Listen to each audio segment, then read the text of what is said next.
Maranatha, the Lord is coming. A devotional by Ellen G. White. July 6. Persecuted for Christ's sake.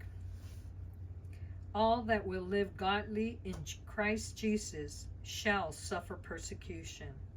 2 Timothy 3:12. As Christ was hated without cause, so will his people be hated because they are obedient to the commandments of God.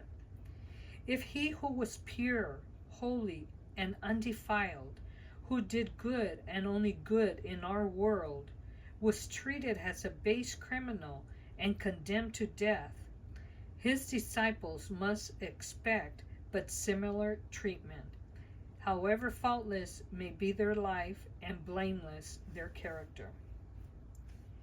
Human enactments, laws manufactured by satanic agencies under a plea of goodness and restriction of evil, will be exalted, while God's holy commandments are despised and trampled underfoot.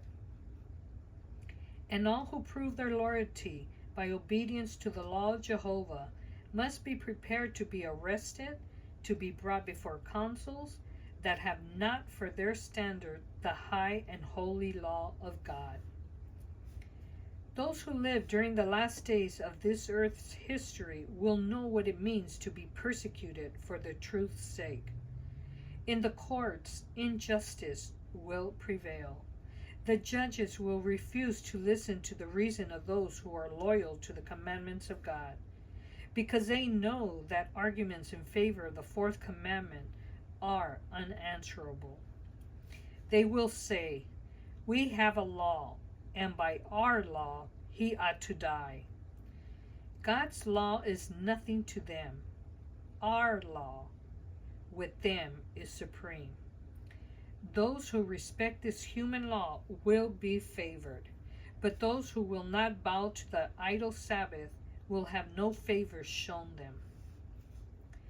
In summer, there is no noticeable difference between evergreens and other trees, but when the blast of winter comes, the evergreens remain unchanged, while other trees are stripped of their foliage.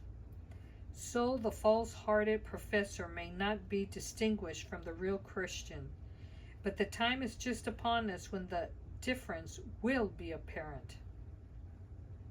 Let opposition arise. Let bigotry and intolerance again bear sway. Let persecution be kindled, and the half-hearted hypocritical will waver and yield their faith. But the true Christian will stand firm as a rock, his faith stronger, his hope brighter than in the days of prosperity.